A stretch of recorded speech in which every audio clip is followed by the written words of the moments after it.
റസൂല് പറഞ്ഞ സംഭവത്തിന്റെ പൂർണ്ണ റിപ്പോർട്ട് ഹദീസുകളില്ലേ? എന്നിട്ട് എന്തുകൊണ്ട് നബിയുടെ മകന് വേണ്ടി യാസീൻ ഓതി എന്നതില്ലാത്തത്, കണ്ണൂക്ക് കഴിച്ചു എന്നില്ലാത്തത്, 7 കഴിച്ചു എന്നില്ലാത്തത്, 15 കഴിച്ചു എന്നില്ലാത്തത്, മകന്റെ ആണ്ടടി യന്ത്രം നടത്തിയെന്ന് ഹദീസിലില്ലാത്തത് എന്ന ഞങ്ങളുടെ വിനീതമായ ചോദ്യത്തിന് നിങ്ങളുടെ മറുപടി എവിടെ? എവിടെ നിങ്ങളുടെ മറുപടി? അതിന് ഞങ്ങൾക്ക് അറിയാനുള്ളത് അതില്ല. നിങ്ങളിതാ, അതായത് ഒരു പോയിന്റ് പറയുമ്പോ അത് നിങ്ങൾ ശ്രദ്ധിക്കണം. ഇപ്പൊ ബലി പെരുന്നാളിന്റെ അന്ന് പോട്ടെ, ചെറിയ പെരുന്നാളിന്റെ അന്ന് ഒരു സുന്നി, AP സുന്നി പേരോട് ഉസ്താദിന്റെ സിറാജുൽ ഹുദയിലേക്ക് അത് കയറി ചെന്നു.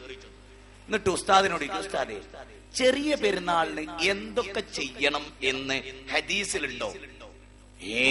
ഇല്ലാതെ എന്ന് പറഞ്ഞ മൂപ്പര് ഹദീസ് ഇങ്ങനെ ഉദ്ധരിക്കും. ബുഖാരി, മുസ്ലിം, അബൂദാവൂദ്, തുർമുദി. ബലി പെരുന്നാളിന് എന്തൊക്കെ ചെയ്യേണ്ടതെന്ന് ഹദീസിലുണ്ടോ ഉസ്താദേ? ഉണ്ട്. കുളിക്കണം അല്ലേ? കുളിക്കണം, പുതുവസ്ത്രം ധരിക്കണം, തക്ബീർ ചെല്ലണം, സുഗന്ധം പൂശണം, ഈദ്ഗാഹിൽ പോകണം, തക്ബീർ ഉറക്കെ ചെല്ലണം, 2 വഴികളിലൂടെ നടന്നു വരണം എന്നൊക്കെ അല്ലേ? ഞങ്ങൾ ഉസ്താദിനോട് അതേ ചോദ്യം, വേറൊരു ചോദ്യം കൂടെ ചോദിക്കാം. ഉസ്താദേ, നബിദിനത്തിന്റെ അന്ന് എന്തൊക്കെ സുന്നത്തുണ്ട് എന്ന് റസൂല് പഠിപ്പിച്ച ഒരു ഹദീസ് ഉദ്ധരിക്കാൻ പോയില്ലേ എന്നേക്ക് അതിന് ഹദീസില്ല. ഞങ്ങളുടെ ചോദ്യം വളരെ ഗൗരവമാണ്. നിങ്ങൾ ചെയ്യുന്ന സകല തോന്നിയാസത്തിന് ഇസ്ലാമിൽ ഇവിടെ തെളിവ്? തന്നെ ഞങ്ങളുടെ ചോദ്യോ? അല്ലാഹു റസൂലും പഠിപ്പിച്ച ദീനല്ലാത്ത നിങ്ങൾ ആചരിക്കുന്നു. നബിദിനത്തിന് എന്തൊക്കെ ചെയ്യേണ്ടതെന്ന് ഹദീസിലുണ്ടോ?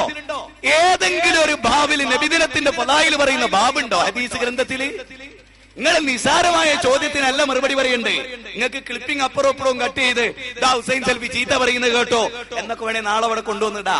പക്ഷെ ഞങ്ങളെ കുറുക്കിക്കൊള്ളുന്ന, മർമ്മത്ത് കൊള്ളുന്ന ചോദ്യത്തിന് മറുപടി പറയാൻ നിങ്ങൾക്ക് കഴിയില്ല. ഒറ്റ വഴിയുള്ള മുജാഹിദാകുക, വേറെ വഴിയൊന്നുമില്ല.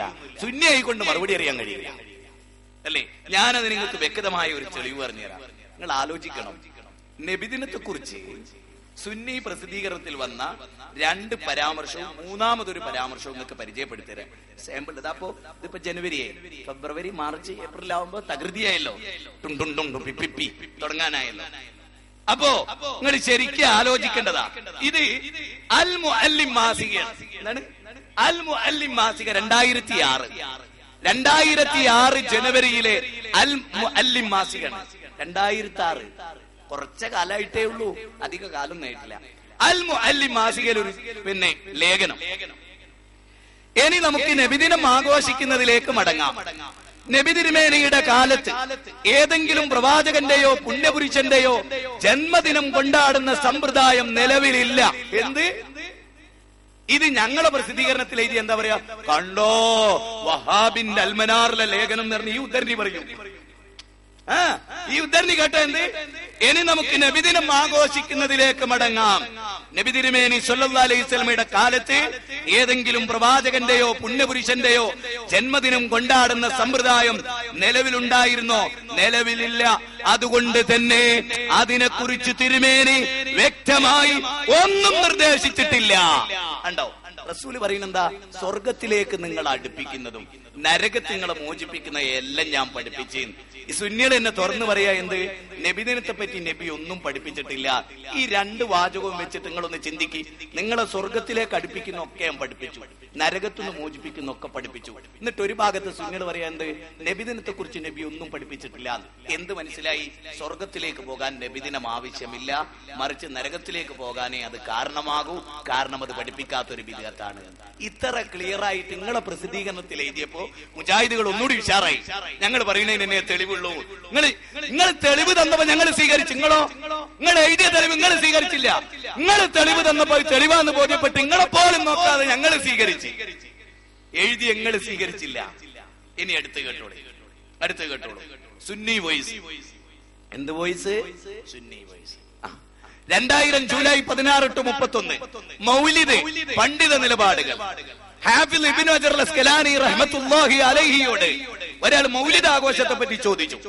ഇബ്നു ഹജർ എന്നവരോട് ചോദിക്കുകയുണ്ടായി. അപ്പൊ ഇബ്നു ഹജർ അസ്കലാനി റഹ്മത്തുള്ളാഹി അലൈഹി പറയാണ്, അടിസ്ഥാനപരമായി മൗലിദ് ബിദ്അത്താണ്. അടിസ്ഥാനപരമായി ബിദ്അത്താണ്. പിന്നെ 3 നൂറ്റാണ്ടുകളിലെ മഹത്തുക്കളായ മുസ്ലിങ്ങളിൽ നിന്ന് കൈമാറി വന്ന ആചാരമല്ല ഇത്. എന്ത്? നിങ്ങൾ ഒന്നുകൂടെ വായിച്ചു നോക്കി. 3 നൂറ്റാണ്ടുകളിലെ മഹത്തുക്കളായ മുസ്ലിങ്ങൾ. അപ്പൊ മുജാഹിദുകൾ എന്ത് വിചാരിച്ചെന്നറിയോ?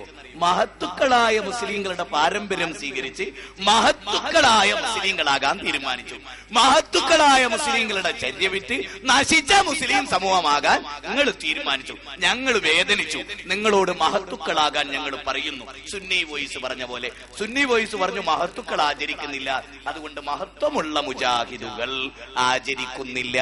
എന്നാൽ ഇത് രണ്ടും വായിച്ച് നിങ്ങൾ കേട്ടല്ലോ. ഇത് രണ്ടും ഇവരുടെ പ്രസിദ്ധീകരണ. 2007 കാന്തപുരം ഉസ്താദിന്റെ ഒരു വെടി, ഭയങ്കര വെടി. മാധ്യമ ദിനപത്രത്തിൽ തിരുവനന്തപുരത്ത് കഴിഞ്ഞ 2007 ഏപ്രിൽ വന്ന് ഏപ്രിൽ 8 തീയതി അവിടെ തിരുവനന്തപുരത്ത് നബിദിനം ഉദ്ഘാടനം ചെയ്യാൻ പ്രവാചക സ്നേഹ സംഗമം ശ്രദ്ധേയമായി. തിരുവനന്തപുരം പ്രവാചക ജന്മദിനാഘോഷങ്ങളുടെ ഭാഗമായി SYS-ഉം SSF-ഉം ചേർന്ന് പ്രവാചക സ്നേഹ സംഗമം സംഘടിപ്പിച്ചു. അഖിലേന്ത്യ അങ്ങനെ പറഞ്ഞാലേ കുറച്ച് ഓൽക്കൊരു ഉഷാറായ Sunni Ulama general secretary Kanthapuram AP Abubakar Musliyar മുഖ്യ പ്രഭാഷണം നടത്തി. ഇനി മുഖ്യ പ്രഭാഷണം കേട്ടോളൂ കേട്ടോ. ഇത് രണ്ടും ഓർക്കണം, എന്നിട്ട് കാന്തപുരം ഉസ്താദിനെ ഓർക്കണം, എന്നിട്ട് ഇവരെ പറ്റി നിങ്ങൾ ഒരു വിലയിരുത്തൽ. ജനങ്ങൾ പങ്കെടുക്കുന്ന സദസ്സുകളിൽ ഏറ്റവും ശ്രേഷ്ഠം മുഹമ്മദ് നബിയുടെ ജന്മദിനം ആഘോഷിക്കുന്ന സദസ്സുകൾ തന്നെയാണ് എന്ന് പറഞ്ഞാൽ ഞങ്ങൾ വിചാരിക്കുക ഒരു നല്ല വാചകമാണ്. അത്രയും പറഞ്ഞാലും നമുക്ക് വേണമെങ്കിൽ ന്യായീകരിക്കാം. അടുത്തും കൂടെ കേട്ടോളി. അത് കേൾക്കുമ്പോഴാണ് ഞെട്ടുക. ജനങ്ങൾ പങ്കെടുക്കുന്ന സദസ്സുകളിൽ ഏറ്റവും ശ്രേഷ്ഠം മുഹമ്മദ് നബിയുടെ ജന്മദിനം ആഘോഷിക്കുന്ന സദസ്സുകൾ തന്നെയാണെന്ന് വിശുദ്ധ ഖുർആൻ ചൂണ്ടിക്കാട്ടിയത് അദ്ദേഹം ഓതിക്കേൾപ്പിച്ചു. അൽ-മുഅല്ലിമാസികൾ എന്താ പറയണേ? നബിയോ സഹാബത്തോ ജന്മദിനം കൊണ്ടാടിയിട്ടില്ല, അതുകൊണ്ട് നബി ഒന്നും പഠിപ്പിച്ചിട്ടില്ല. അപ്പൊ നബിക്ക് ഖുർആൻ തിരിഞ്ഞില്ല എന്ന് കാന്തപുരോ? നിങ്ങളെ ഉസ്താദുമാര് ചെയ്യുന്ന അക്രമം ചില്ലറയല്ല. നിങ്ങൾ ഉസ്താദുമാര് പറയണെന്തറിയോ? നബിക്ക് ഖുർആൻ ആയത്ത് തിരിഞ്ഞില്ല എന്ന്. വേറൊരു ചങ്ങായി ഉണ്ടല്ലോ, ഇത് ഈ ഹംസക്കോയ ബാക്കവി മുന്നിയൂർ, മൂപ്പര് പറയുന്ന 40 ആയത്തുണ്ട് നബിദിനം കൊണ്ടാടേ. അപ്പൊ ഇവര് തന്നെ പറയാണ് സഹാബികളൊന്നും നബിദിനം കൊണ്ടാ. അപ്പൊ ഇന്ന് 40 ആയത്ത് പിട്ടിന് കൂട്ടിയതായിരുന്നവര് ആണോ? പിട്ടിന് ഭയം കൂട്ടുന്ന വഴി കൂട്ടിയതായിരുന്നു. ഈ 40 ആയത്ത് നബിക്ക് തിരിഞ്ഞില്ല എന്നാ പറയണത്. ഇവർക്ക് തോന്നിയാസം ചെയ്യാൻ നബീനെയാണ് ചീത്ത പറയണത്. നബി ഖുർആൻ ആയത്ത് പഠിക്കാത്തവനാണ്. റസൂൽ നോക്ക്, നിങ്ങള് മനുഷ്യർ പങ്കെടുക്കുന്ന സദസ്സുകളിൽ ഏറ്റവും ഉത്തമ സദസ്സ് നബിയുടെ ജന്മദിനം കൊണ്ടാടുന്ന സദസ്സാണ്. അല്ലാഹ് ഖുർആനിൽ പറഞ്ഞിട്ടുണ്ടെന്നാ കാന്തപുരം പറയണത്. അത് റസൂൽ മൂടി വെച്ചോ. AP സുന്നി ഈമാൻ ഉണ്ടെങ്കിൽ ഷഹാദത്ത് കലിമ ചൊല്ല്, ദീനാചരിക്ക്, അള്ളാന്റെ മതം അനുസരിച്ച് ജീവിക്ക്, ഈ ജാതിനൊക്കെ ഒഴിവാക്ക്. നിങ്ങൾക്ക് മനസ്സിലാവുന്നുണ്ടോ പച്ചക്ക്? ഇത് പച്ച മലയാളത്തിൽ എഴുതിയിട്ട് നിങ്ങൾക്ക് മനസ്സിലാവും. പിന്നെ അപ്പൊ നിങ്ങളോട് അറബിയിൽ ഖുർആനും ഹദീസും ഉദ്ധരിക്കുന്നത് മലയാളത്തിൽ എഴുതി മനസ്സിലാവുന്നുണ്ടോ മനുഷ്യന്മാർക്ക്? ഞാൻ എന്തിനാ അതിങ്ങനെ ദേഷ്യം പിടിക്കണത് എന്തിനാണെന്നറിയ നിങ്ങള്? മൂസാ നബി ഫിറൗന്റെ അടുത്ത് ചെന്നപ്പോ ഫഖൂലഹു ഖൗലൻ ലയ്യിനാന്ന് പറഞ്ഞിട്ടാ ചെന്നത്. കാരണം ഫിറൗന് ദീനും അറിയില്ല, ഇസ്ലാം അറിയില്ല. ദീൻ അറിഞ്ഞ ഹാറൂൻ നബിനെ താടി പിടിച്ചിങ്ങോട്ട് വലിക്കയത്, തൗറാത്തിന്റെ ഏട് വലിച്ചെറിഞ്ഞു. മുസ്ലിം ഉമ്മത്ത് പേച്ചു പോയപ്പോ ആ ഉമ്മത്ത് ഖുർആനും സുന്നത്തും കിട്ടിയിട്ട് പോലും ഇവിടുത്തെ മറ്റ് ഹൈന്ദവരെക്കാൾ പിഴച്ചുപോയി എന്ന് കാണുമ്പോ സങ്കടമുണ്ട് സഹോദര. പള്ളിയിൽ മൂത്രയിച്ച അറാബിയോട് നബി മാന്യായി പെരുമാറി. പള്ളിയിൽ ഖുർആൻ കൂടുതൽ ഓതിയ സാബിനോട് ചൂടാകുകയും ചെയ്തു. എന്തുകൊണ്ട്? ഒരു മുസ്ലിമിന് തെറ്റ് പറ്റാൻ പാടില്ല. അതുകൊണ്ടാ അത് പറയുന്നത്. എന്തിനാ ഞങ്ങൾ മുസ്ലിങ്ങളോട് ചൂടാകണേ? മുസ്ലിങ്ങളോട് ഏറ്റവും സ്നേഹം ഉണ്ടായിട്ട് ഹൃദയം തുറന്നാ പറയുന്നത്. പടച്ചോനോടത്ത് നിങ്ങൾ കേൾക്കി, ഇതൊക്കെ കൃത്യം